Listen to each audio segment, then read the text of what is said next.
Dodger fans, your Los Angeles Dodgers are 2025 World Series champions, back-to-back champions, baby.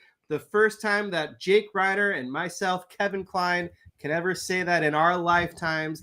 The Los Angeles Dodgers are back-to-back World Series champions. Thank you guys for listening to the Incline Dodgers podcast presented by Believe and Tick Pick. First opening thoughts. Credit, shout out to the Blue Jays. This was the greatest World Series I think that's ever taken place, at least in our lifetimes. Thoughts, Jake Reiner? It was one of the most incredible World Series of all time.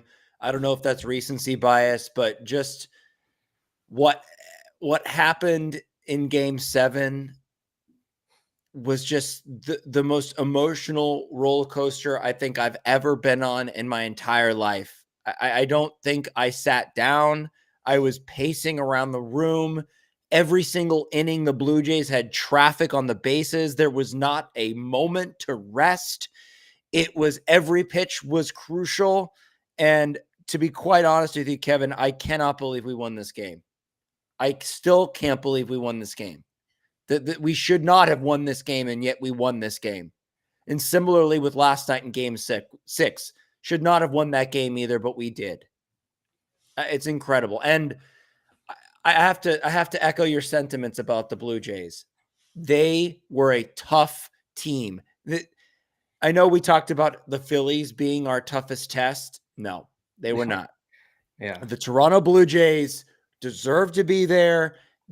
I'm sure a lot of Blue Jays fans felt they deserved to win, and you could make that argument. I think the Blue Jays really played great baseball, and they just didn't do enough, which is crazy to say.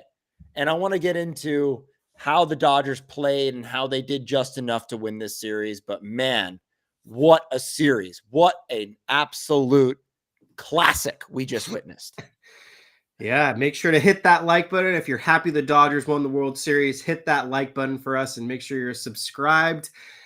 I did a little preview earlier this afternoon before Game 7. I wanted to just talk about Game 6 very quickly, and then I wanted to really dive into Game 7. For those that listened earlier, I said the Dodgers' key to winning tonight's game is they're going to need to get 5 runs across the board.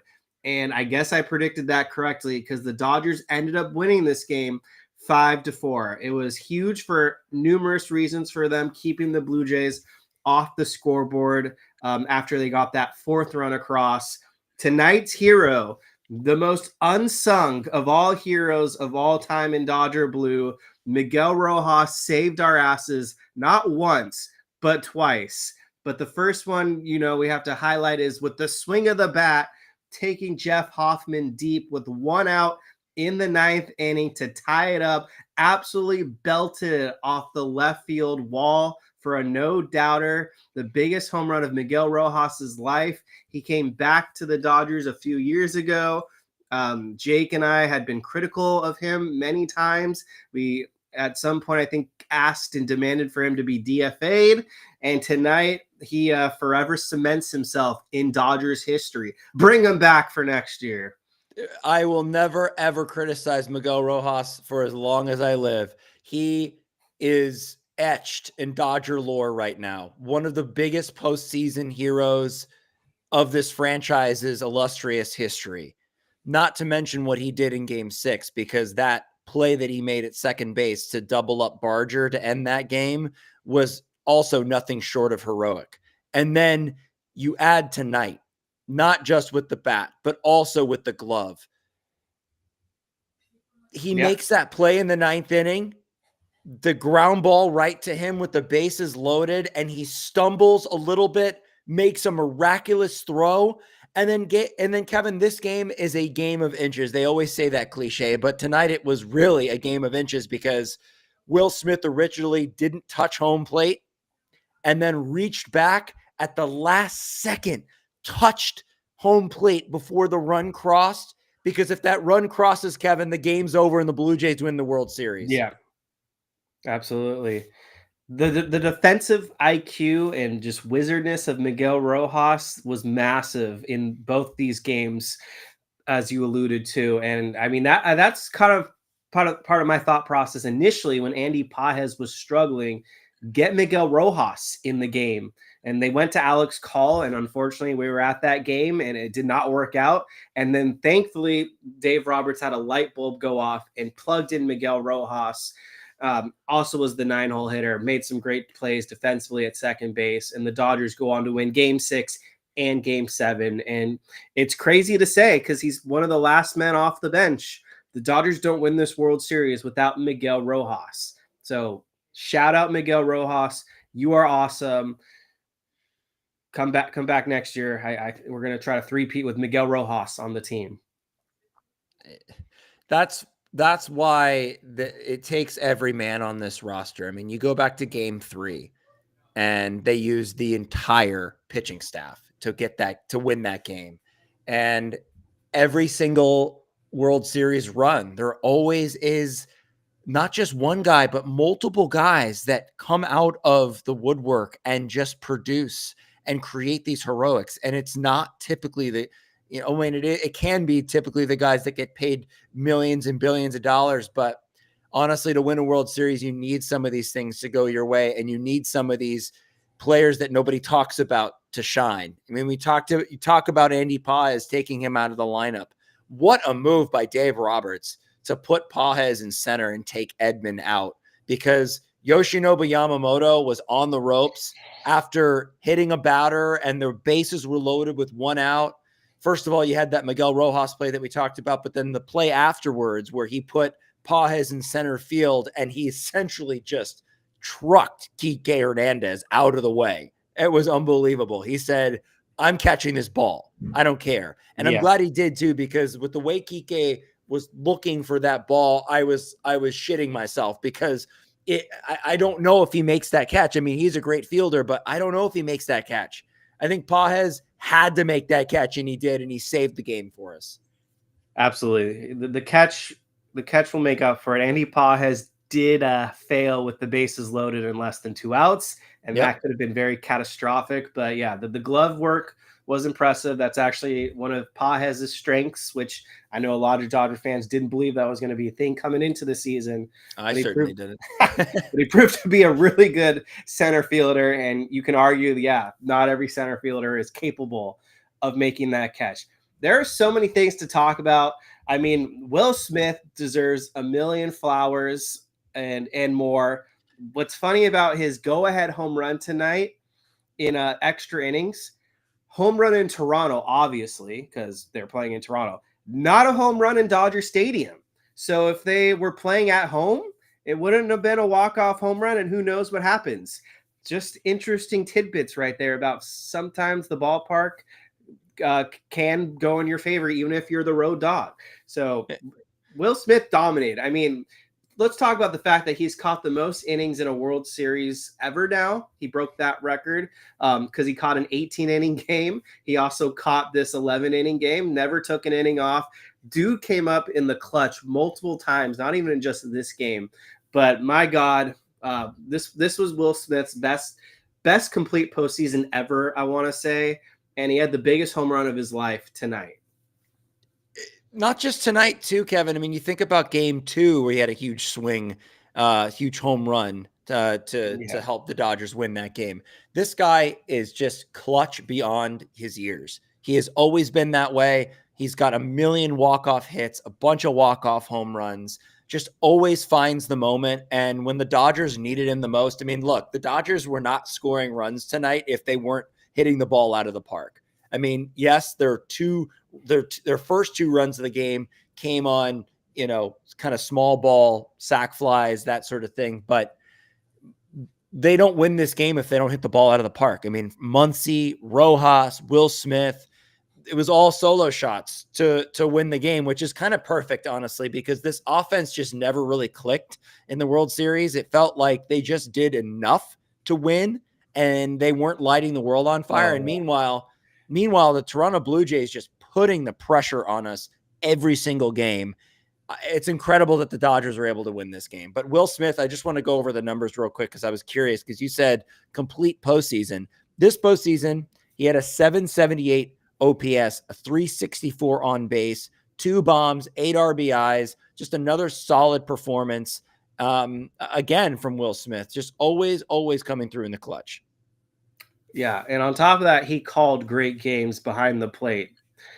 I mean, the amount of pressure that he had to find himself in and time out because of, first of all, that 18 inning nail biter, called all 18 innings. Behind the plate for both of Yoshinobu Yamamoto's starting gems. And then tonight behind the plate with Blake Snell and high leverage, Yamamoto on 0 days rest. And of course, we'll talk about Yamamoto and where his legacy now stands. But back in on focusing for Will Smith. I mean, just a tremendous World Series, 3-time champion now, like many Dodgers. And he's going to go down as freaking top 3 Dodgers catcher of all time now. It's going to be a really interesting case to see if he's in the Hall of Fame discussion. Yeah. I mean, he has had a remarkable start to his young career. The Dodgers locked him up with that. I believe it's a 10-year contract, right? They locked him up for, I mean, that it just is paying so much dividends right now that they were able to do that. And they saw what they needed to see in Will Smith. And again, it's a guy that grew up in our system, Kevin. Like we're all, it's not like we're going out and buying all these stars. I mean, these stars are growing up in front of our eyes. We watched Will Smith jump onto the scene as a rookie phenom catcher and just blossom into this star one of the captains of this team, behind the dish, always coming through when you need him the most.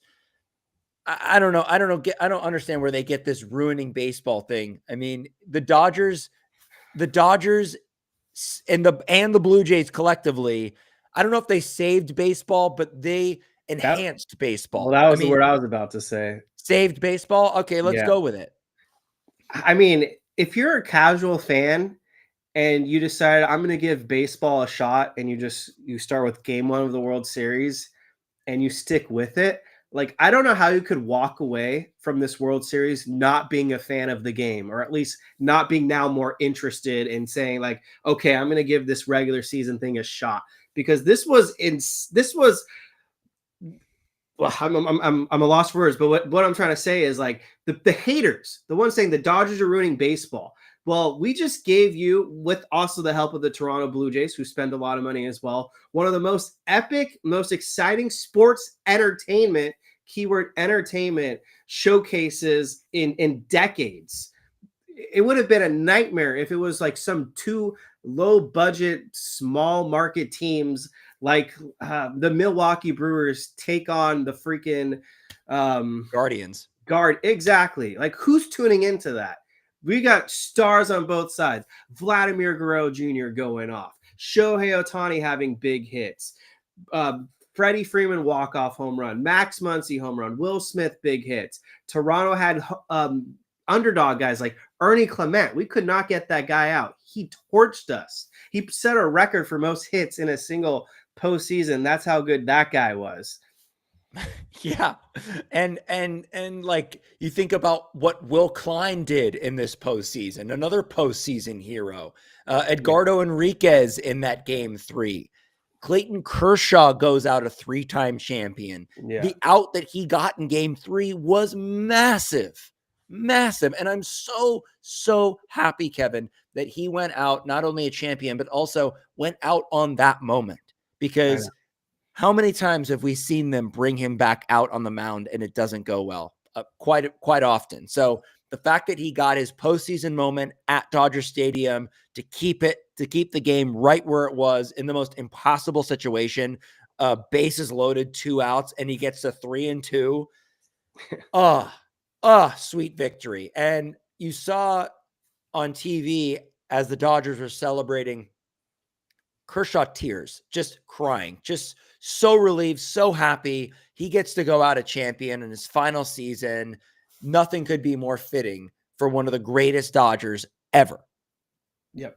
We got a super chat from Adolf Hipster for $10. Congrats. Drinks on me. Appreciate you, Adolf Hipster, for always sticking around. We love our loyal Incline listeners, and Adolf Hipster is one of them. So thank you so much. We will drink, because hell yeah, what a World Series. So I'd be damned if we didn't just go into now the Yoshinobu Yamamoto discussion. Absolutely incredible postseason resume. One of the best World Series of recency bias. I mean, people will talk about Madison Bumgarner in 2014. That was electric. Randy Johnson in 2001, also electric. But the fact that Yoshinobu Yamamoto pitched yesterday through 96 pitches, helped the Dodgers force a game 7, and then came out of the bullpen tonight in high leverage to get the win or the save, whatever. I guess it's the win with 0 days rest. What an absolute dog for number 18, the rightful World Series MVP. I thought already coming into today he was going to be co-MVP regardless of what happened. If the Dodgers win, maybe Otani would have been co-MVPs. But after tonight, it's Yamamoto, absolutely the Dodgers World Series MVP. He absolutely just dominated this entire World Series. And 2 years now of Yamamoto, 2 championships, back-to-back years of just high in and high out, awesome World Series and NLCS performances. Dodger legend. You can probably retire 18 at this point. Yeah, we're retiring 5, 18. Pretty soon we're going to be retiring 16 for Will Smith. The list goes on and on. They got to create more space on that wall in left field at Dodger Stadium. But you take a look at Yamamoto's stats. His postseason, he was 5-1 with a 1.45 ERA, a WHIP of 0.78. He had 33 strikeouts in 37 and a third inning. That's like basically a strikeout an inning. And then you look at his stats in the World Series, and he goes 3-0 with a 1.02 ERA.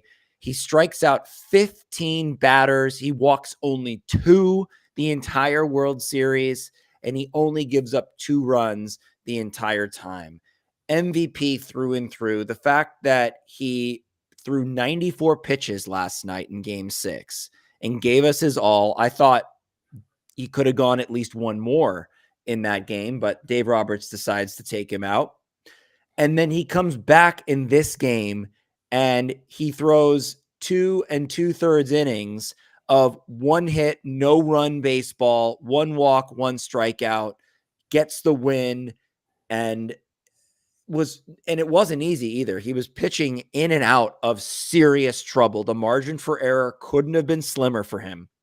And that's what he does. He is the best pitcher on our team for a reason. They are paying him $325 million for this moment right here. And he delivered. He's worth every single penny. I don't care what Josh Reddick says or anybody else.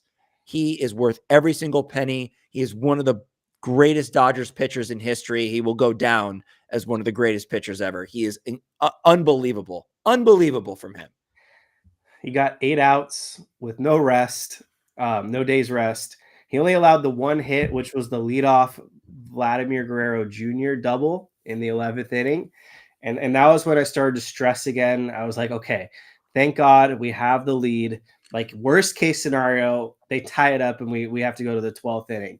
But the defense, or I should just say, when Joe Davis kind of alluded to it on the broadcast, which I thought was cool, he said, with one swing of the bat, one of these teams could win the World Series. A home run for the Blue Jays, a ground ball for the Dodgers, and then literally like 3 pitches later, Alejandro Kirk, who had been tough as nails all World Series, grounds into a routine double play, and that was the show. Broken bat right to Mookie Betts, runs to the bag, fitting that he ends the World Series as the shortstop, making just a very, I mean, that's not an easy play. To feel the ground ball, run to the bag, and on the run, throw a guy out. And I don't care if it's Alejandro Kirk running. That is a high-pressure situation because you have a runner at third, and if that ball is not thrown accurately to first base, they tie the game. So, again, the margin for error tonight is a huge storyline for me for the Dodgers. They were living on the edge of death pretty much all night long, and they were able to get out of it pretty much every single time. And you can't ask for anything more from this team. Unbelievable effort. One of my early season takes was, you know how at Dodger Stadium traditionally they'll have like on the walls like giant murals of current players. Yeah. So it pissed me off that they had a mural of like, I think it was like Otani, Betts, Freeman, and Kershaw in the World Series trophy. And it really had pissed me off that Yoshinobu Yamamoto wasn't included in that. And so I called the Dodgers out on that and got a lot of buzz. Most people agreed. A lot of people didn't agree. And I said, Yamamoto was an essential part of the 24 World Series run. He needs a mural. So after this freaking World Series MVP now and helping them to go back to back, I better fucking see a large ass Yoshinobu Yamamoto mural at Dodger Stadium next season. Ridiculous. He is the ace. Treat him like he's the ace. Absolutely. And speaking of aces too, can't say enough about what Glasnow did tonight, what Snell did tonight, what Robleski did tonight, what Sheehan did tonight. It was a collective out of this quote unquote bullpen that the Dodgers deployed, which is basically all starting pitchers. I mean, Robleski's a starting pitcher too. Sheehan's a starting pitcher. You know, it was like they didn't use one traditional reliever tonight. No. And it's perfect because that's what this team was. And it's the complete opposite of last year where they were relied on all relievers at certain points. And yeah, you're right. They used 6 starting pitchers tonight. Complete start show. And yeah, I mean, I had a feeling. I talked about it. I said everyone's available tonight. Blake Snell, I expected him to go out there and get some outs. I expected Glasnow to be in relief. I will say I did not expect Robleski to be used, but he really emerged these last 2 games. Absolutely. And he showed some toughness when he didn't back down to Andres Jimenez after hitting him with the pitch. That was ridiculous. I did see some people like online hope that was going to be like a momentum shift for the Dodgers. And I don't want to say it was because I don't think it was. But I will say that after that moment happened, the Dodgers started to look like the more dominant team and the Blue Jays started to look like the more inferior team. Took a look at the pitch before Jimenez got hit and it looked like he was trying to get hit. He like put his hand out. Yeah. But it's like, really? We're trying to hit Andres Jimenez. We're trying to put a runner on base for George Springer. That's what we're trying to do with 2 strikes. I mean, come on. It's just ridiculous. We're not trying to hit Andres Jimenez. That's what it's like.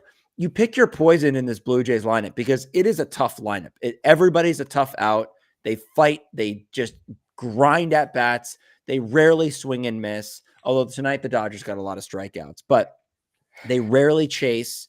And so Andres Jimenez is a guy you circle in that lineup and you say, I'm going to go right after him. If he beats me, he beats me, but I am not going to work around Andres Jimenez. There are too many good hitters in this lineup to not go after him. So the fact that he took exception to that was ridiculous. Absolutely clown behavior.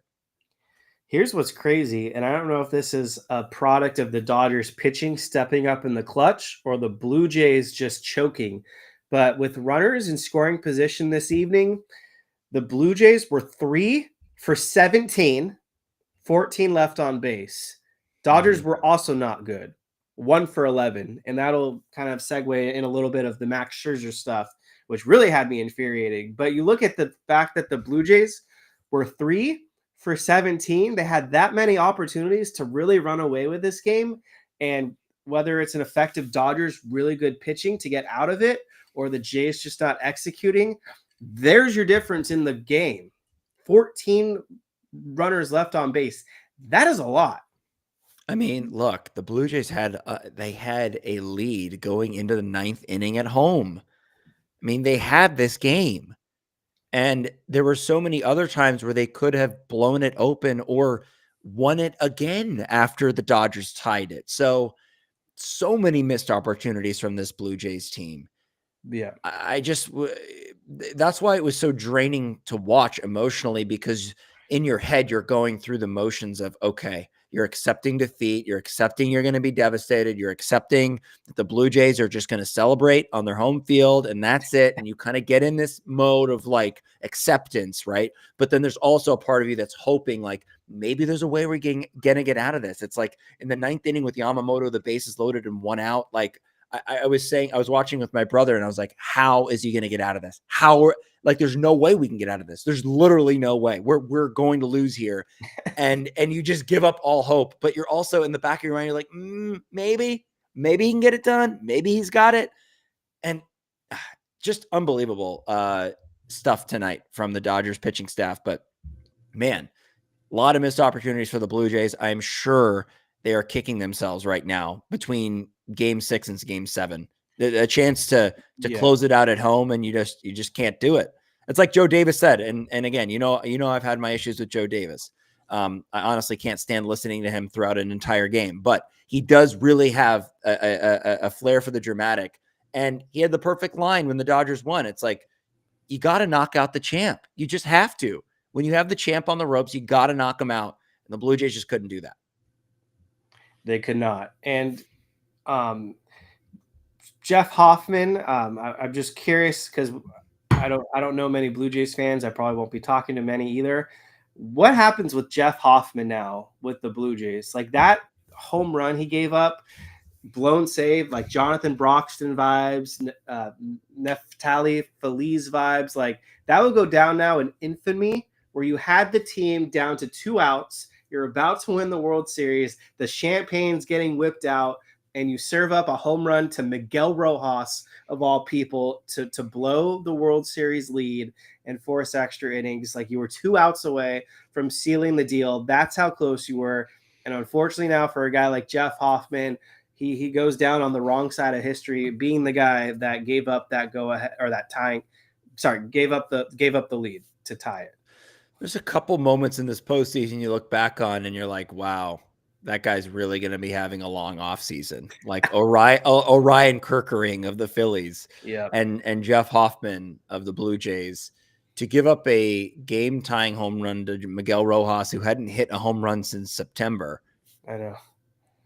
That's going to stick in his craw for a long, long time. And the thing is that the Dodgers have, staying power to where they're going to be contending every year. And I'm not saying that the Blue Jays won't be contending next year, but you don't win these kind of World Series and it can haunt you for a while. And who knows the next time they're going to get back there. And that's, they're going to have to live with that. I don't expect them to re-sign Bo Bichette either. Yeah. Huge tonight though, Bo Bichette not being able to score or run, because Ernie Clement hit a ball into the outfield that should have scored Clement earlier in the game, and he couldn't score.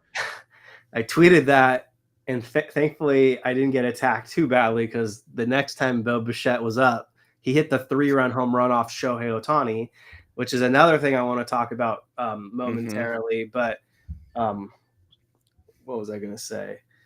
I'm blanking now. I got all thrown off. But let me see if I can find it real quick in my head. So yeah, I was talking about Jeff Hoffman blowing the save. On top of that, it was just the Max Scherzer stuff. That was where I was going to get to. So Max Scherzer, I just want to say it right now, he did not pitch great at all tonight. I was absolutely infuriated and frustrated that we were letting him off the hook, because this guy was throwing hanging curveballs. He was throwing fastballs down the middle. We freaking were belting it off him. I think Mookie Betts and Freddie Freeman had outs that were over 100 miles per hour off the bat. We had him on the ropes. We couldn't get that job done. We had stranded the bases. We kept getting long flyouts. Teoscar screwed up. And then at a certain point, when it felt like we were about to really knock Max Scherzer out of the game, Dalton Varsho makes that amazing catch in center field, which should have fallen for at least a single. Instead, it's a sac fly against Teoscar Hernandez. And then whoever hit it towards Vladimir Guerrero. It was Tommy Edman. Tommy Edman. He made the most spectacular play at first base. And I was like, God damn it. Like, we are just not catching any breaks tonight. And I was not impressed with Max Scherzer. They should have shelled him, to be honest. And that'll get me to the Otani thing in a second, but I'll stop there in case you had anything to say. Well, I mean, yeah, the defense that the Blue Jays had in this series was immaculate. They were amazing. Of course, they made all the routine plays. They rarely made any errors, if at all, but they also made the really difficult plays. And that Varsho diving catch was such a do or die. You miss that goes under your glove and rolls to the wall, and who knows how many runs would have scored. I mean, that was a run scoring play, multiple run scoring play. But the way I coped with that moment was, hey, we got to run. Like, thank God we are on the board. Like, it felt just a little bit good to have that on our side. But yeah, it was very, very frustrating in the early going of this game. We couldn't score. We couldn't put like big innings together where we scored multiple runs. We literally just scored a run. Like, we only scored one. We didn't score more than one run in any one inning tonight. Right. Yeah, I was just glad that the Dodgers were chipping away. I felt like that was the key to just staying in this game, one run at a time. Like, I know they were ultimately swinging for the fences, which wasn't the strategy I had in mind, but tonight it worked. I just wanted them to manufacture runs in and pass the baton. But Max Muncy, huge home run tonight, so shout out to him. We talked about Rojas and Smith. They all had their moments. But now I want to talk about Shohei Otani. So I don't know if it was just an effect of people being frustrated because it was game 7 and it just didn't go our way at first. But I was seeing a lot of people online and I guess online pissed off at Dave Roberts. They felt like he left Shohei Otani in the game too long. And honestly, I can kind of see where that perspective's coming from. But I didn't have an issue with Shohei Otani facing the top of the order a second time through. I mean, I'll elaborate more in a second in terms of why. But I know Otani didn't have his best stuff. He was a little erratic with his command. But when you have a guy like Otani trying to get big outs, it didn't bother me that Dave Roberts let him pitch in the 3rd inning. It bothered me only from a standpoint of Otani was lucky to escape 2 innings without surrendering any runs. Like, the Dodgers were so lucky that those innings didn't turn into huge disasters. And it was clear he just didn't have his command. So I felt like at that moment, it would have been wise to take him out of the game. Just recognizing that he didn't have the stuff, and also understanding that the Dodgers have Glasnow, Snell, and Yamamoto behind him ready to go. I just felt like I didn't really want to risk it, and having him face that top of the order, their best hitters again, when he didn't have his best stuff, I thought they should have lifted him. I really did. But the other side of the coin is that the damage happened early so that the Dodgers could eventually chip away and tie the game. So there's that too. Yeah. And also just like, did any of us see Bo Bichette hitting an absolute piss missile with a bad knee? Like, talk about Kirk Gibson moments right there. Credit to him, he was good all series, but that was a huge moment. Game 7 of the World Series, 3-run home run, which will probably now get overlooked because the Jays lost the game. But for Bichette's contract negotiations this winter, he'll have that on his resume. Mm-hmm. So let me tell you why I didn't hate Dave Roberts leaving in Shohei Otani.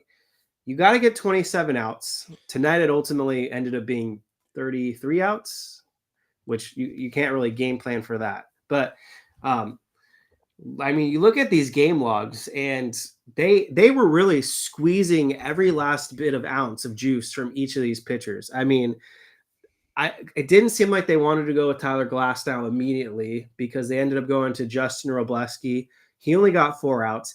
Tyler Glasnow, at the end of the day, only got 7 outs.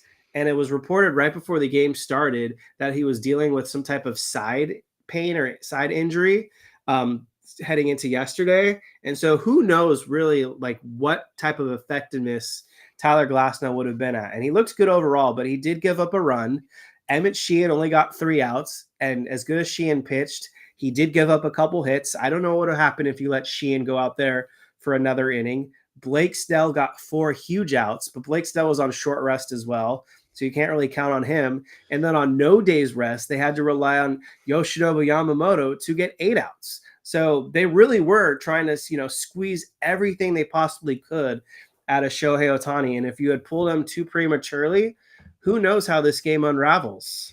And like you said earlier, it was early. So I feel like if you lose a game and the opponent only scores 3 runs, you deserve to lose that game. Let's be honest. Yeah, the Dodgers were going to need to put up runs in order to win. I mean, that's obvious, but a good amount of runs. Like you said, 5. That is kind of was the magic number, I feel, in this series. Was first team to 5 usually was going to be the winner, just given how good the pitching was. Yeah. I just felt like the Dodgers were playing. I mean, I can't think of, maybe there was one Yamamoto inning or one Snell inning that was 3 up, 3 down. But in my head, I don't think we had one 3 up, 3 down inning. Every inning there was traffic on the bases. I just felt like you could not just relax and watch this game. Like you just could not do that. You had to be dialed in, and the Blue Jays were just on our ass all night long. We were pitching in massive, massive trouble from the jump. And so it was just an insane game to navigate. And kudos to Dave Roberts. I mean, I think he deserves a shout out because he managed the shit out of this game. He pulled pretty much every right lever. Like I mentioned, the Pages defensive replacement that ended up being a game-saving catch that he made. Using the pitchers like he used, going to Robleski. He trusted Robleski. I mean, that's huge. I mean, huge confidence in Justin Robleski, and I love what I saw out of him, and I'm excited to see what happens with him next season. And then Sheehan too, and just trusting these guys. Dave Roberts deserves a lot of credit. 3-time World Series champion, Dave Roberts. We finally got to Trey Yesavage, which was brutal to be in the stands for that during Game 5. But fortunately, Max Muncy got the big home run off him, so that was good. He finally threw a mistake. Yeah. I mean, I don't know if it was us being kind of fortunate, but I do feel like Schneider made some mistakes for Toronto. Like, I don't know. I don't know if. Well, let me start with. I feel like Louis Varland pitched way too early in that game. I know that they were using him to try to put out the fire, but I feel like it's just too early to go to Louis Varland. Like that string of Bassett to Savage to Hoffman, it just felt very beatable. And then Shane Bieber in the 11th, I was like, okay, like we're not facing tough relievers. This is not like Milwaukee. Like these are a lot of average Joes. I mean, Sir Anthony Dominguez pitched well. I mean, he got into trouble, but he was able to hold the game where it was. Pa has bailed his ass out. Yeah, that's for sure. Did you think Paz was going to do it? I did. I really did. I mean, I thought after that catch he made, I was like, he's at least hitting a fly ball here. He's been doing it all postseason, just hitting lazy fly balls. That's all we needed. And of course he doesn't do that. Yeah, I honestly, like, I didn't feel good with Pages at the plate. I was worried he was going to hit into a double play, to be honest. Almost did. He just was not good with the bat. I think he had the worst postseason ever with the amount of at-bats he recorded. It'll be interesting to see what the Dodgers decide to do with Pages this winter. I don't know if they're going to run it back with him or they might sell high on him. That'll be an interesting discussion when we get to this offseason. He hit 078. Yeah, it was bad. I think I could hit 078 in the postseason if you gave me that many at bats. Yeah, that was bad. We also won the World Series despite never rostering Michael Conforto, so that was also very nice. Thanks Dodgers for making us watch him in the lineup every single day when we were like, why is this guy even still on the This is a tough question because I'm putting you on the spot, but like we had a 7-game World Series. What for you was the biggest moment for this entire 2025 World Series?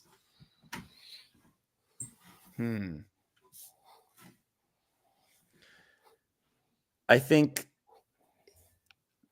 I'm like, should I say something from game 3? Because that was kind of an epic game that the Dodgers played, and so many guys that were not even on the postseason roster for any of the rounds coming through for us, like Will Klein, or is it Yamamoto coming out of the bullpen? Is it Will Smith hitting a go-ahead home run in the extra innings? Is it Miguel Rojas's defense plus his game-tying home run? I don't know if there's any one moment. I mean, did you have one moment in mind? I think when we look back on this World Series, probably the biggest moment will be Miguel Rojas's home run off Jeff Hoffman, because it was the most unexpected thing ever. It was to tie the game and all of that. Freddie Freeman walking it off in the 18th is certainly pretty special too, just because of the craziness of that game. The player that we'll all talk about for sure is Yoshinobu Yamamoto. I mean, he had the best World Series of everybody because he helped them win 2 starts, and then he came out of the bullpen on no days rest and shut down Toronto. So the Will Klein moment, huge. Like, there was just a lot of moments in this World Series. Like, even Mookie Betts yesterday had an awful World Series, but he had the big 2-run base hit yesterday. So everyone collectively, I think everyone in the lineup had a moment. Like, if we really dug into it. I mean, look at game 6 with that ball that gets wedged in the bottom of the wall. Right. Justin Dean and Kike Hernandez throwing their arms up. I mean, what a heads-up play in one of the most stressful, intense moments of the entire series, to be able to recognize what the rules are, and all those Toronto fans that are crying about how unfair that was. Sorry, it's the rules. And also, it's your dumb ballpark that you allowed that kind of thing to happen, but that's the rule. So there's so many guys in this series that had their moment. So many guys. Kike Hernandez, who didn't really have a great World Series offensively, came through defensively on multiple occasions too. Right. Yep. So everybody contributed. Everyone contributed. Yeah, the Justin Dean, I talked about it earlier. Legacy moment. Him letting that ball just sit there and not touching it. That was a huge turning point. Kike Hernandez doubling off. Was it Barger? Whoever at second. Yeah, Barger. Base, massive. Just epic. I mean, last year was incredible because it was like Otani, Yamamoto, etc. All of them getting their first World Series win. We beat the Yankees. But I think coming back from a 3-2 series deficit, having to go on the road into Toronto, and then being on the brink of elimination in Game 7 is going to make this World Series feel even more sweeter than last year's, which I didn't think was possible. This one does feel pretty sweet because I just felt with the way the Blue Jays played baseball in this series, they should have won. I mean, I really feel that way. Oh. The Dodgers just could not put it together offensively the entire series.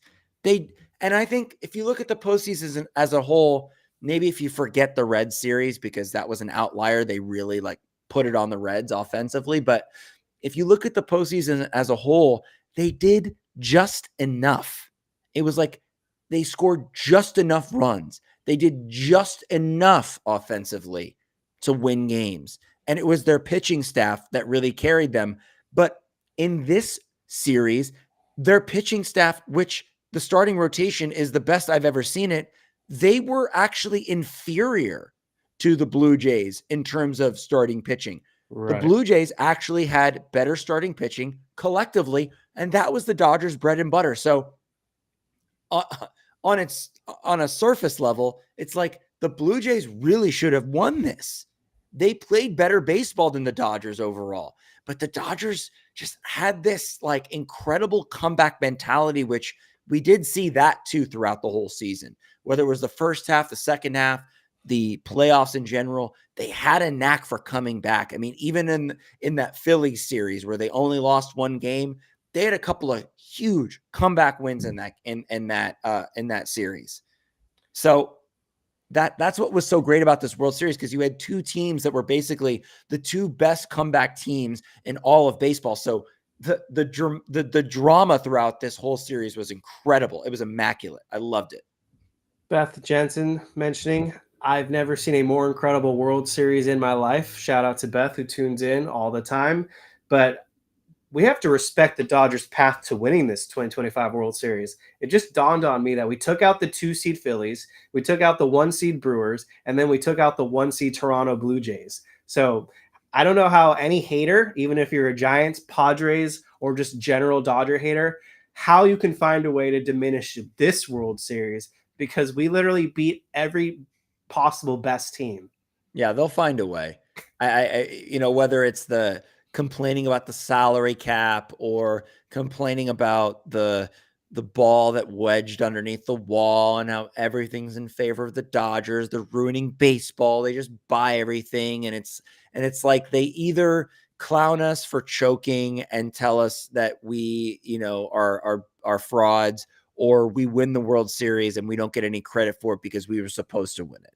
So it just, you can never satisfy everybody, but as Dodgers fans, you got to just feel good about this. You have to. It's got to feel so sweet, and nobody can take anything away from this team. I mean, the Dodgers are now 9-time World Series champions, and it is one of the sweetest feelings of all time. It really is.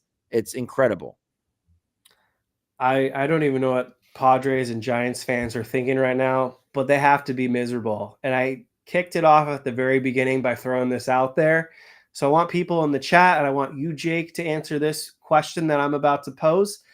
Can we officially coin the Los Angeles Dodgers as a dynasty? I think we can. This is the first franchise to go back-to-back in the World Series in 25 years since the Yankees, which the Yankees of the late 90s, early 2000s was a dynasty. The Jeter, Posada, Bernie Williams, Andy Pettitte, that crew, Mariano Rivera, that was a dynasty. This is now another dynasty. And it's been a stretch of Dodgers baseball in this Guggenheim, Andrew Friedman era that has been an absolute joy every year. To be rooting for a team that has a chance to win a title every single year, there's really nothing more you can ask for as a fan.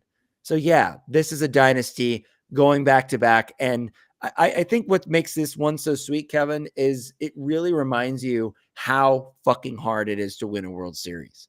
I mean, how hard it is. The Dodgers they really had to earn this one to win it.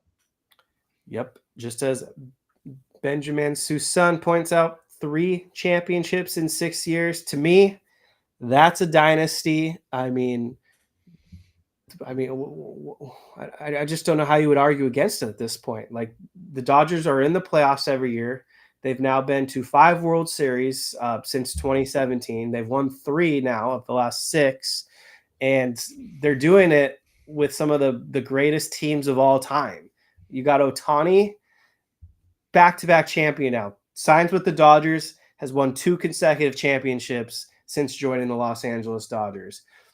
My dog and my daughter, born in 2024, they've only seen championships now in their lifetime. So they have that going for them. So maybe they're the good luck charm. But it's been epic. It's been an awesome ride. And this team was very frustrating during the entire regular season. I will say there were a lot of lows. There was a lot of frustrations, but they really turned it on when it mattered in October and November.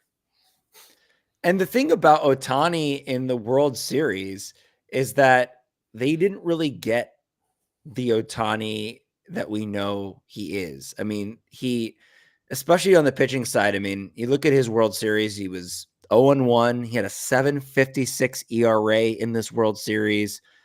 Just did not pitch very well. He had a 3.24 batting average against.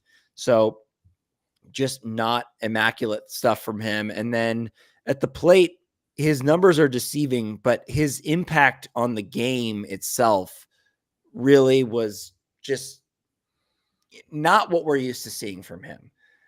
That he did get on base a lot. They walked him a lot. And he had an incredible game 3 where he hit 2 home runs. And so that was his World Series moment. But outside of that game, it was like he didn't really have as much of an impact offensively as I think we expected him to. This is not a political take. This is just me reading the facts. But here's Donald Trump congratulating the Dodgers on winning the championship. Congratulations to the LA Dodgers. A game won by incredible champions. Champions is in all caps with multiple exclamation points. A lesser group of men would have never been able to win that game, or game 6 for that matter. So many stars made it all happen. Also, congratulations to ownership. What a great job they have done. And then in all caps, see you all at the White House, President Donald J. Trump. I know Trump wanted this one. He wanted the United States to beat Canada. So the Dodgers did it. Putting everything aside you feel about Trump, his tweets are so much better than Magic Johnson's tweets. I mean, it's so funny because Trump kind of knows ball a little bit. If you remember in the 2018 World Series, he randomly just came after Dave Roberts for taking out Rich Hill. And that was one of the funniest things I've ever read. And because it was one of the only times I ever agreed with President Trump was his take on baseball. So just hysterical. Magic Johnson has not tweeted yet, which is kind of alarming to me, but I know he will. Someone's cooking up something special. It'll be 2 days later randomly.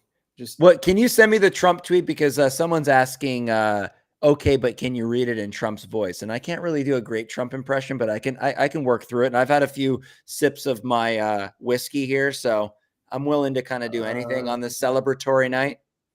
Let me see if I can find it. Bear with me for a minute, but yes, I wanted to point out this comment from BC because it is very true, to the point.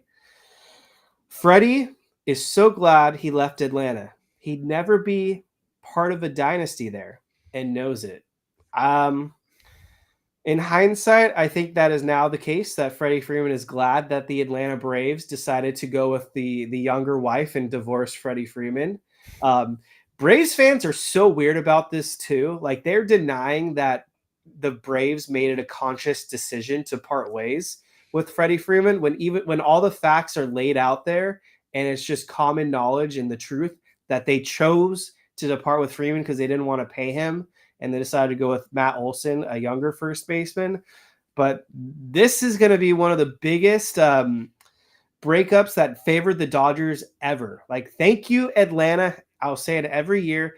Thank you in Atlanta for letting us have Freddie Freeman join the Los Angeles Dodgers, because I don't think we're back-to-back champions without Freddie Freeman on this team. Do you remember that in 2022 when the Dodgers are courting Freddie Freeman and how long it took? Do you remember that? Like, it was agony trying to wait to find out the news, because we all knew it was going to happen, but it just took forever for that news to break. And I think the Braves could have had a shot at some kind of dynasty, because they won the World Series in 2021 and all they had to do was keep most of their guys intact, including Freddie Freeman. I just don't understand how you part ways with someone like that, especially a homegrown talent, a guy that has been just everything for your franchise, the face of it. You win a World Series with him and then you let him go. I'll never understand it. Yeah, that one and the Mookie Betts trade are just two of the biggest question marks ever of the past decade, and the Dodgers are rewarded. Mookie Betts, 3 championships since that trade. Freddie Freeman, now 2 championships since that trade. 2 essential components. Jesse Rogers of ESPN, the Dodgers batted .203 in the World Series, the worst mark by a champion since 1966. Over the last 2 seasons, they have batted a combined .204 in the World Series and won both years. Interesting stuff right there.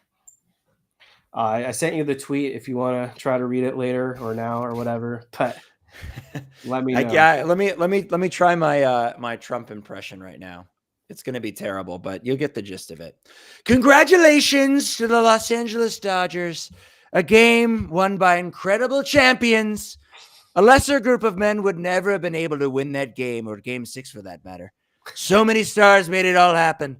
Also, congratulations to ownership. What a great job they have done. See you all at the White House. President Donald J. Trump.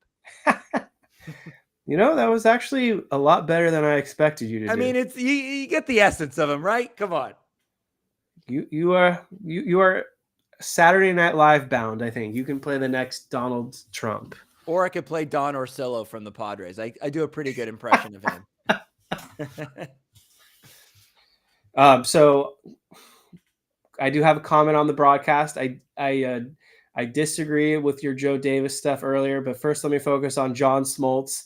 Terrible again tonight, as usual. When he was bitching and moaning about them giving Otani extra time to get ready in between innings, it's like, shut up, Debbie Downer. Like, you as a pitcher should understand like the added time needed to get ready between innings after you just hit or were on base. Like, is Smoltz hoping for an injury to Otani? I thought that was just ridiculous.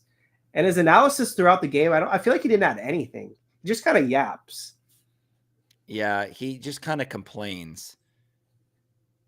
What was the thing he complained about?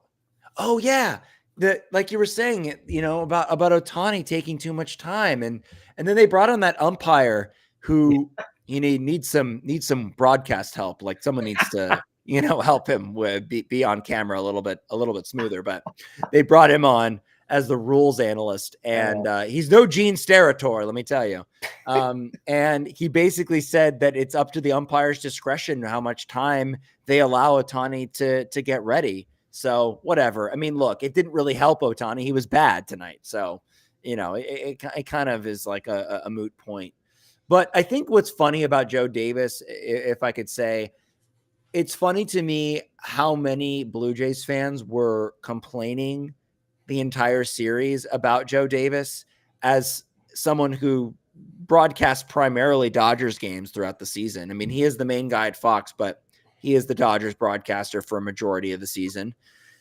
They were upset that a Dodgers broadcaster would be allowed to call the World Series. And it's funny to hear that take, because as I'm listening to the game and the Blue Jays are ahead, all I could think about was like, Joe, stop glazing the Blue Jays, please. It's like anytime you're a fan watching a game and it's an intense World Series game, you're always going to be pissed at the announcer with the way they're calling the game if your team is losing. I mean, just guaranteed you're going to, and I said it throughout the game where it's like, shut up, Joe, shut up. And like Joe likes to build moments. Like he is very good at that, but I feel oftentimes will build moments literally with every single player. And it gets a little tiring after a while where he will set up a moment so that if a dramatic moment were to occur with a particular player, it kind of feels a little more theatrical, which I get, but it's also like,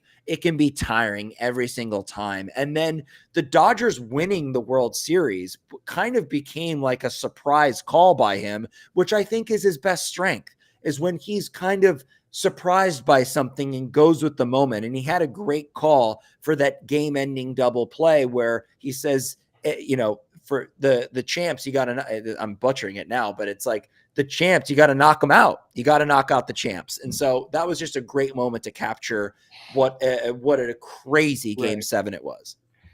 Yeah. He did a really good job tonight. I think he was very engaging, and he felt neutral for both sides. Like, I felt like he did a phenomenal job being a national television broadcaster and trying to hide the fact that he's the Dodgers regular season broadcaster. Yeah, I thought he really was like hyping up the Blue Jays a lot. Like, yeah. I mean, I don't know what they're complaining about. Yeah. OptaStats, one of my favorite stat sites, Clayton Kershaw is the only pitcher in MLB history to escape a bases-loaded jam in extra innings in the World Series on the final pitch of his career. That was Game 3. Thanks to another Dodgers win in extras tonight, he goes out a champ.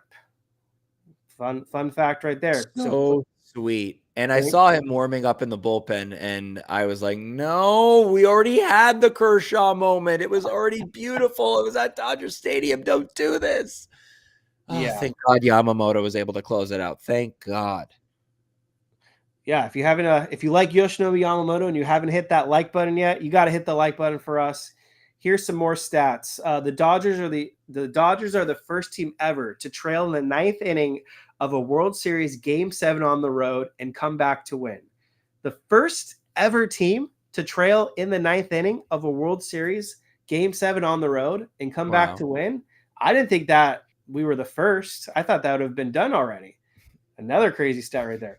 How about this one? Yoshinobu Yamamoto of the Dodgers is the first ever pitcher to win 3 games on the road in a single World Series. He's also the first to win Game 6 in Game 7 on the road.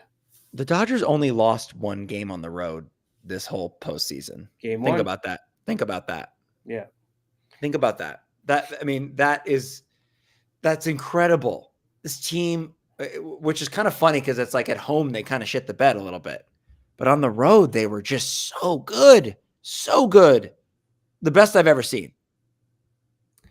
Will Smith of the Dodgers is the first ever player to homer in extra innings of a Game 7 World Series. Miguel Rojas of the Dodgers is the first player in MLB history with a game-tying home run in the 9th inning or later of a Game 7 World Series. Insane stuff. History. Okay, what is? Oh, Bo Bichette of the Blue Jays is the first player in MLB history to homer off a former MVP in Game 7 of the World Series. That one was not in our favor.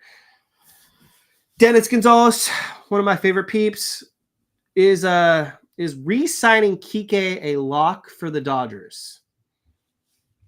I think it has to be. Why wouldn't you? Why wouldn't you re-sign Kike? Why wouldn't you re-sign Miguel Rojas? Keep those guys, keep them around. You know, Miguel Rojas actually had a pretty decent season. I mean, Kike didn't really have a great season, but you don't want him around for that. You want him around for the postseason, and he showed us why. I mean, let's take a look. He had another pretty good postseason, or let's see. He hit 250. He had that's a pretty good. He had a home run, 7 RBIs. Like, it's pretty damn good from him, and played immaculate defense in the outfield. Yeah, he was good. Yeah, I mean, it's going to be a pretty, I think, simple and kind of sleepy offseason for the Dodgers because it's going to be just a lot of running it back with what worked. So, yeah, Rojas comes back probably on a 1-year deal, and as that'll be his swan song year. I think Kike Hernandez comes back on maybe a 1-year deal, and that might be his swan song season too. Conforto, easy one to get rid of. Max Muncy, they'll pick up his option. He'll be back at third base next year. So, yeah, there'll be maybe one or two position players they add. But other than that, it's going to be the same squad. Thank you for the question, Dennis. That reminds me, get your questions in. We'll be heading out in a little bit, but we're celebrating this World Series. So if you got questions for us, drop them below. We want to go ahead. I have a question for you, Kevin. Oh, so you had said that you were on the fence about wanting Max Muncy to come back next season. Are you on the fence anymore, or are you all in on Max Muncy? If Max Muncy had laid an egg tonight, I would have been done with him. But he showed up in these final games, and so it'd be foolish to not run it back with Max Muncy next year.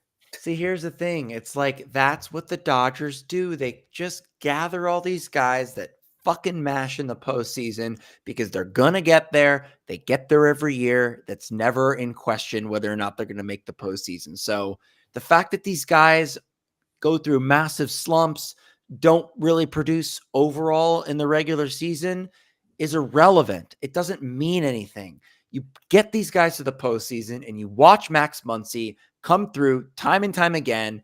Kike Hernandez, all these guys come through at some point. I mean, even Teo, who had a tough season and a, somewhat tough postseason, also had big moments in these playoffs. And that's why they keep these guys around.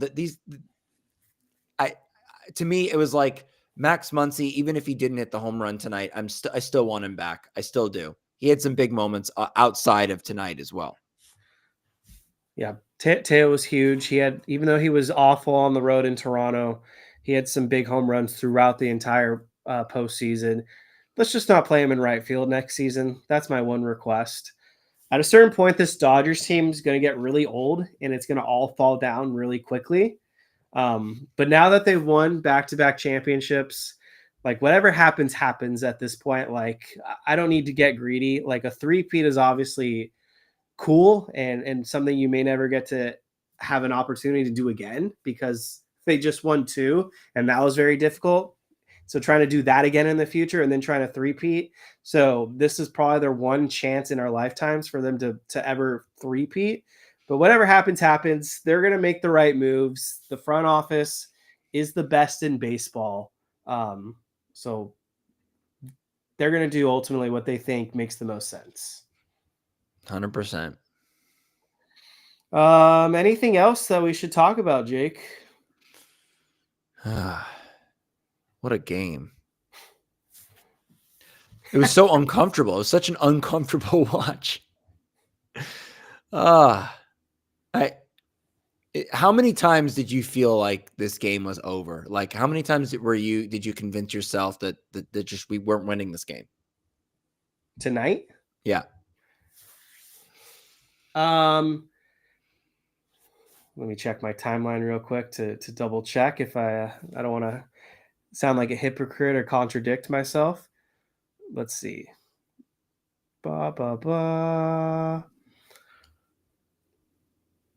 Never. I had no doubt. I never had any doubts tonight. I was frustrated. I felt at a certain point like if they want to send Van Scoyoc packing, I'm good with it.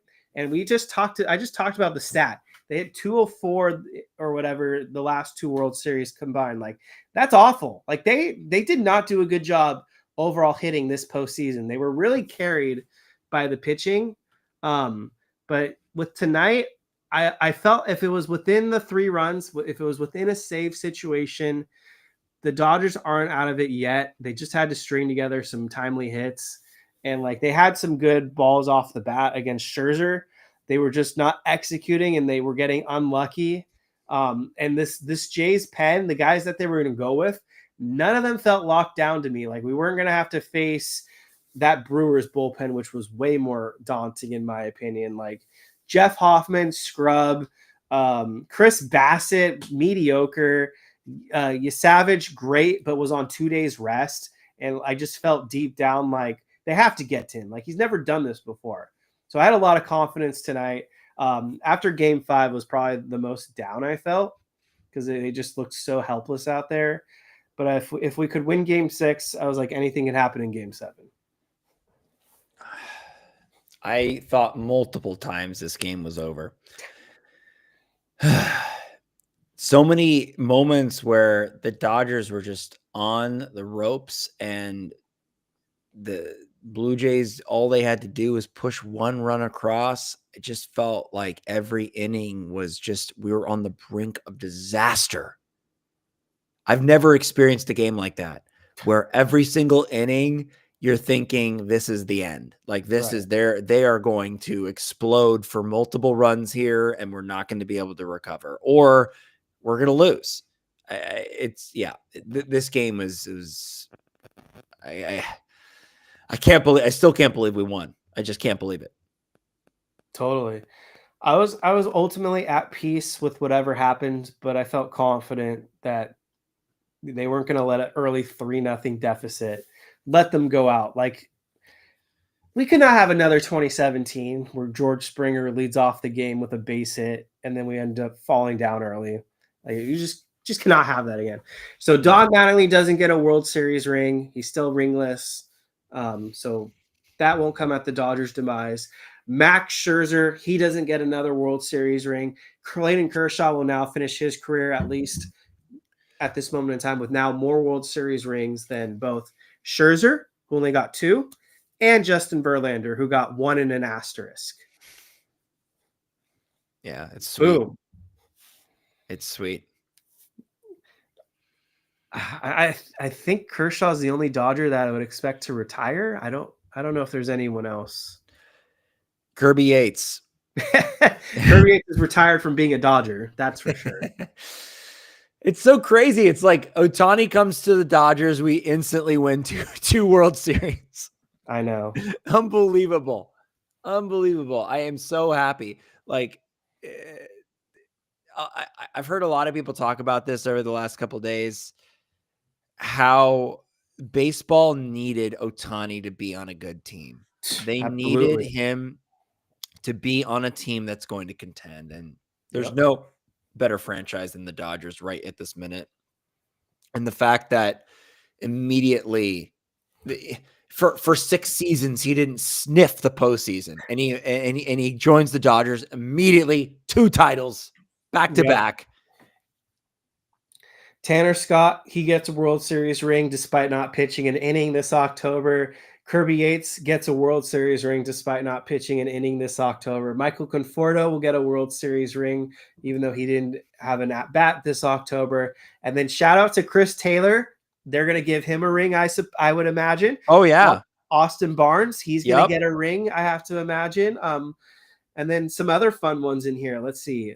So Buddy Kennedy, that was a fun story. He was going to get a ring no matter who regardless. Because of the Jays and Dodgers appearance. Andrew Heaney, I think he's going to get a World Series ring. He pitched for them the last game or 2 of the season. Yes, he did. Hunter Fiducia, I guess he'll get a World Series ring as a going away package as well. Noah Davis is now a World Series champion. You know who else is a World Series champion? Who could that be? Brock Stewart. Eddie Rosario, he's a World Series champion as well. Once again, weird. Because he had a moment there with the Dodgers. Who else is? There's some random relievers that we had this year. Oh God, I can't think. Oh wait, it's coming to me.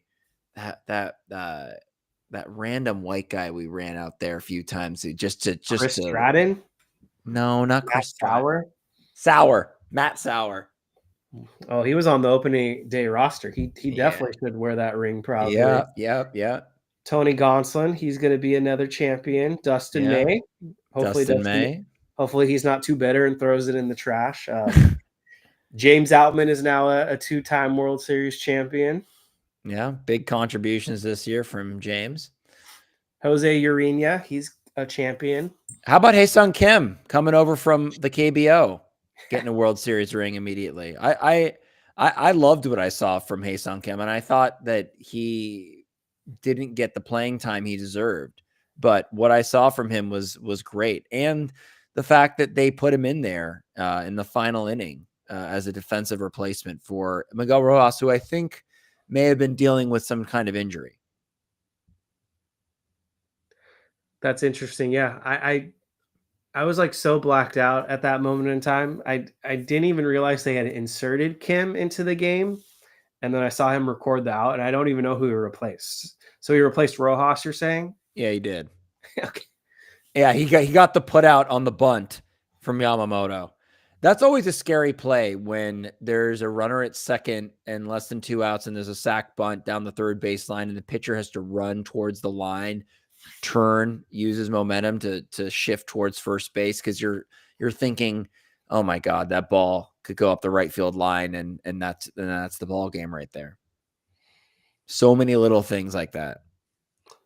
So we talked about the best moment of the World Series. Were there any moments in the playoffs as a whole for the Dodgers that could have triumphant to what happened in the World Series? Was there any particular instance that you felt like was the defining or a defining moment? Not necessarily. I mean, there were some big moments like that Teoscar Hernandez home run in the NLDS. I forget if it was game 1 or game 2. Do you remember? He hit a big bomb. I think it was game 1. It was game 1. Yeah. There are moments like that where it just turns the series around. It kind of similar to Matt Strom was the pitcher. Yeah. Kind of similar to 2024 against the Padres when the Padres jumped out to a 3-0 lead and then Otani answered with a 3-run homer. Like there are moments like that just kind of turn the series in the Dodgers' favor immediately. But I don't know if any one of those moments outside of what happened in the World Series would trump anything that happened in the World Series.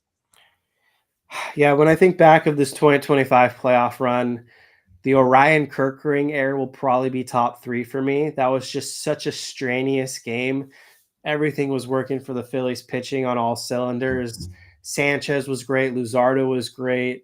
And then they bring in Kerkering with inherited runners, and he just botches the ball away when Pages made contact. That was a defining moment because if the Dodgers had lost that game, we go back to a game 5, and that's kind of unnerving.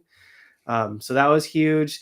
The Brewers, that was kind of a sleepy series. The story there was just the Dodgers dominated them with their pitching. Yeah. And then the World Series speaks for itself. So now that we won, I guess I'll have to put together another Incline Awards ballot. I think I'm going to do the voting differently this year. In the past, I would do like one of those survey sites. I think I'm just going to have people vote on my Twitter. I think that'll get a lot more votes in. I agree. I'm down with that. Kevin, I have a kind of I don't know if we're wrapping up here or not, but kind of a overall. Keep it going. Okay, so I have a question for you. I love all the questions. When you think about this 2025 Dodgers World Series championship team, yeah, what are some things that stand out to you that you'll think about when you look back on this team? So why it was super important to win the championship this year is because I don't know if they're ever going to have this collective of a unit all be healthy at the same time ever again from a starting pitching standpoint. Mm-hmm. When you have Snell, Glasnow, Otani, and Yamamoto all healthy and in tip-top shape, like that is a what's the word? Like a mercenary. That's like an army unit that you need to just capitalize on, because I don't know if that's going to happen ever again.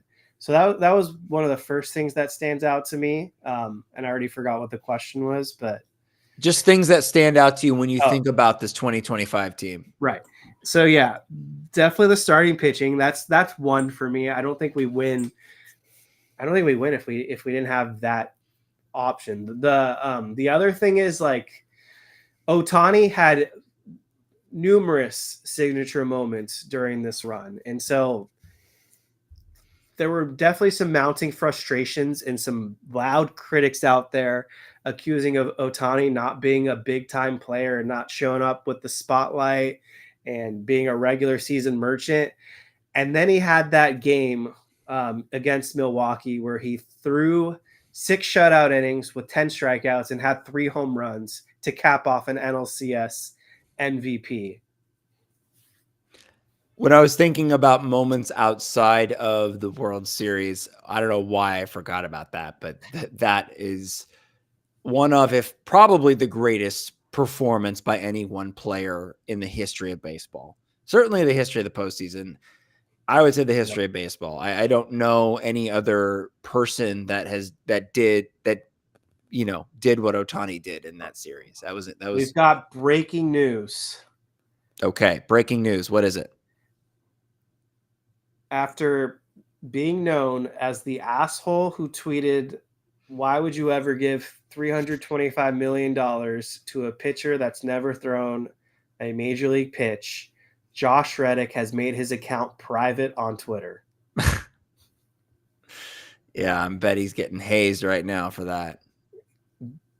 It has to be, I don't even think it's close. It has to be the worst take ever by a professional athlete of all time.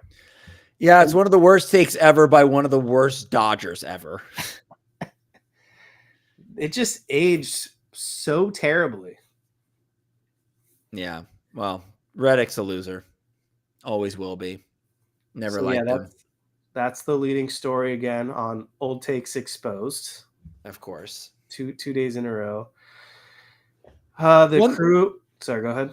I was going to say one thing that I will remember about this 2025 team.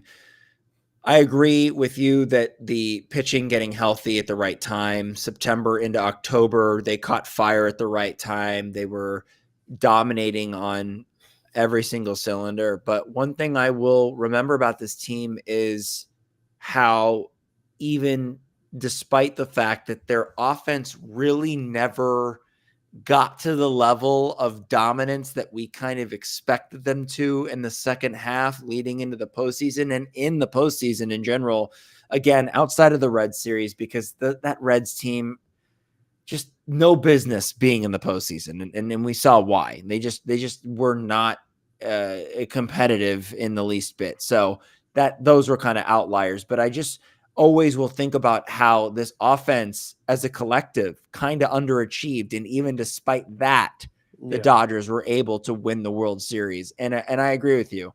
The fact that those starting pitchers were as healthy and as dominant as they were, because that's the other key, right? It's like availability is one thing, but dominating in the postseason like they did, yeah, I was like, please don't squander this squad the way that they accomplished this. And I'm glad that they didn't. yeah.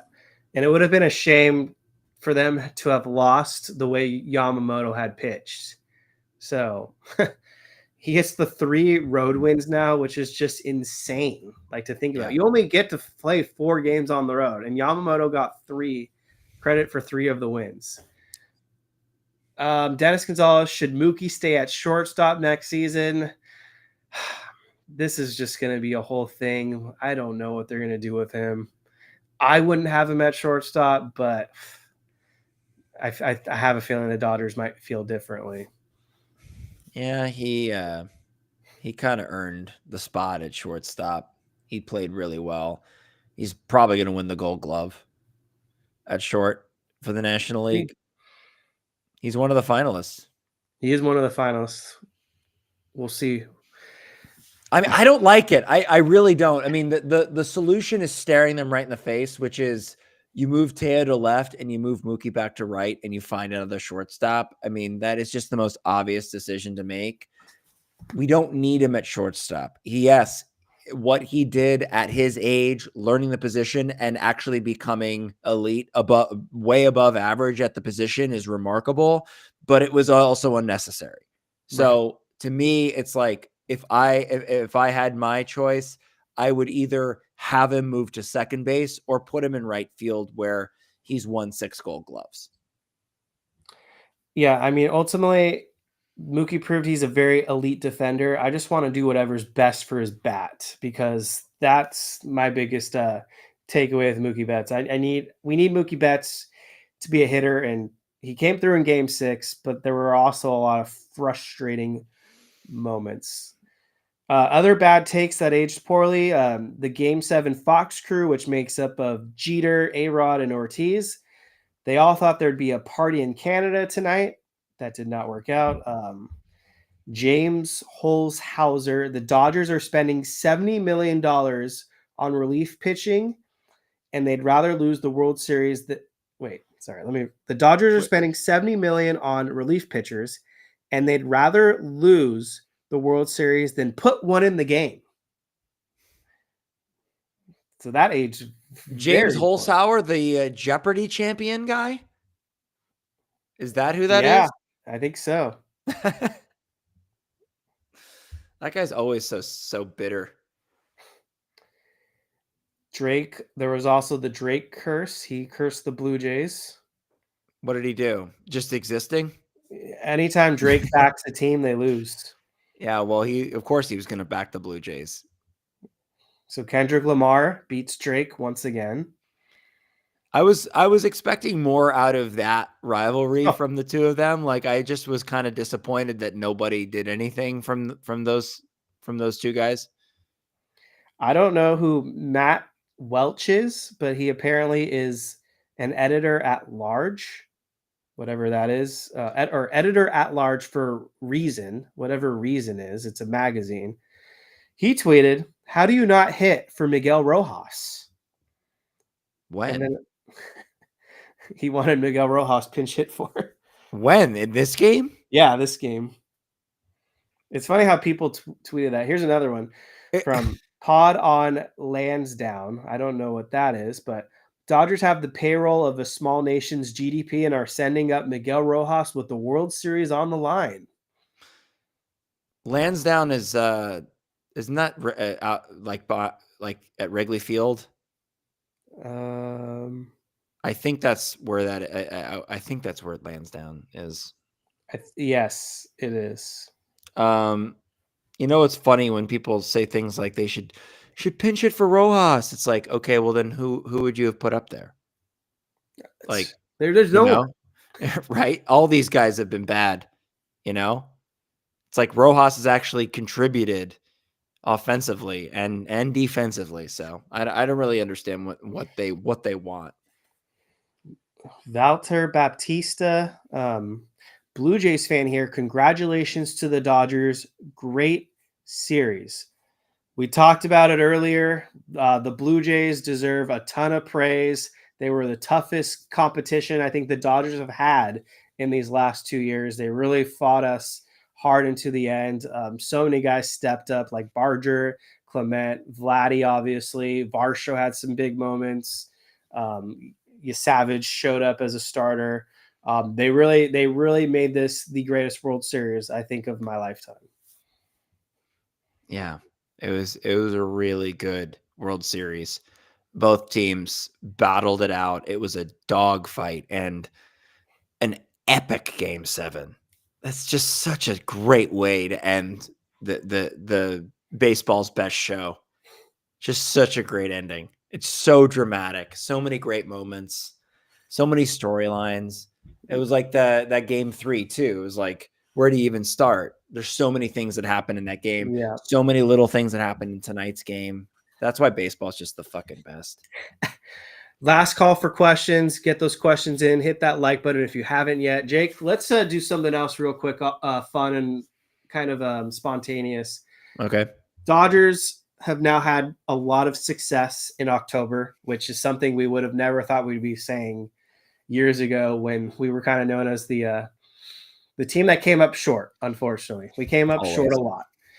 There were years where it felt like it was the Dodgers' year and they came up short, or there were the McCourt years where they just didn't spend enough or they didn't put together the right resources, and we came up short to like teams like the Phillies or the Cardinals. But now we have 3 championships in our lifetime since we were both born in the early 90s. I'll do this with you. What are the 5 best games during the postseason that you can put together as a Dodgers fan? Over that stretch? Well, we'll go our lifetimes, but I think I'll start out of the gate tonight. Well, it's either tonight or Game 3. I guess tonight, since it was Game 7. Tonight, greatest baseball game I've ever witnessed. Well, for a Dodgers perspective. This is all Dodgers. So greatest Dodgers tonight, number 1. Let me think. I think Game 5 of last year's World Series was pretty epic, coming back down from 5-0 in that 5th inning. The way that they battled and the way that they came back, and Walker Buehler closing it out, and all of that. That's an incredible moment. I think back to the 2020 run in the NLCS, that Game 7 against the Braves was incredible. I think just in hindsight, Game 4 of the 2017 World Series, where Alex Wood was able to thwart the cheating Astros, was an incredible moment. Game 5 was better, though. I'm not from a Dodgers perspective. I thought we were doing just Dodger stuff. Sure. It includes the Dodgers. Right. Well, I mean, Game 5 was, an epic game. I mean, it was one of the best World Series games ever, and I can't believe I got to be there for that. Yeah. So, yeah, pretty much all the ones you just named. I would have. So, yeah, for me, it's game 7, number 1, game 3, the 18 inning game. I think I have to put that 2. That was Yeah. crazy. Um, How about the 2018 18 inning World Series game? that game sucked. Okay. It was like this. The reason these ones are different is because this one went 18 innings because of some amazing pitching, some awesome defensive plays. Like the game 3, or what was it? Yeah, game 3 of 2018. Yeah. We were just awful. Like, yeah, the bullpen stepped up, but like we freaking sucked. Yeah, that was we got our runs in a very cheap way outside of the Max Muncy walk-off. Yeah. But just outlasting the Red Sox and outlasting Nathan Eovaldi. I just thought that the Dodgers, it was one of the great Dodger moments. But where would you put that 2020 NLCS game 7? Yeah, so yeah. So to get back on the ranking, so 1 and 2, so game 7, then game 3. Number 3, even though we lost game 5 of the World Series in 2017, just the dramatics, the back and forth, and the way we hung in there despite the Astros doing every pitch that was coming. I mean, you had like moments where Chris Taylor was getting hits down to the line, Austin Barnes, Bellinger home runs. It was a Kershaw giving up the meatballs to Yuri Gurriel, and Maeda giving up the home run to Altuve. It was an insane game. Game 7, 2020, number 4 for me. And then the last one, the World Series game 5, 2024, the 5-run comeback. I think you can also maybe even include game 1 of 2024 World Series with Freddie Freeman hitting the walk-off grand slam. Yeah, that had the best moment. Definitely. Here's another one for you. 2018 NLCS game 7. That was an incredible one. They got a Justin Turner dramatic home run. You had that unbelievable play by Chris Taylor in the outfield. Just an epic game. It was a really good game. That feels like a lifetime ago now. Yeah, it does. All right. I don't think we have any other questions in here. So probably we won on Fernando's birthday. That is true. Dennis Gonzalez, Springer not getting another World Series. Love that too, Aeronatic. Anything else, Jake? Any other questions? Anything else we should hit on before we enter officially the off season? No, but just enjoy it. Just enjoy it. This is just so sweet, and don't take it for granted. These moments are fleeting, and they don't come around that often. And despite what everybody outside of the Dodgers world will say, this is not an easy thing to do. This is not something you can just buy. This is something that is a testament to how well run this organization is. And, just appreciate it, enjoy it. It's the first time in 25 years that a team has won back-to-back World Series. This is an incredible feat that the Dodgers have accomplished. Absolutely. Mookie Betts is a 4-time World Series champion now. He's won 4 World Series in the last 8 years. I think he's got the most championships of any active player. I can't imagine anyone else being near him. No, I think you're right. Yeah, Joe Kelly, if he was on the roster, he would have tied Betts, but he wasn't. But he wasn't. All right, everyone. The 2025 season is officially in the books. We go out as World Series champions for back-to-back years. 2025 Los Angeles Dodgers. We get to say it for a full extra year that we are reigning champions. But now we're the 2-time reigning World Series champions. We've been doing this podcast since 2019, and we've now gotten to record 3 World Series winning post-game reaction episodes. Kevin, you added me to the podcast in 2020. Good move on your part, because we've won 3 titles together. We have won 3. We're the only 2 left standing that have gotten to talk about all 3. Yes, exactly. All right. Well, we'll get ready for the off season. We'll get ready to put together some incline awards. We'll figure out a schedule as well so that we have some consistency here. There will be moves coming, but in the meantime, the incline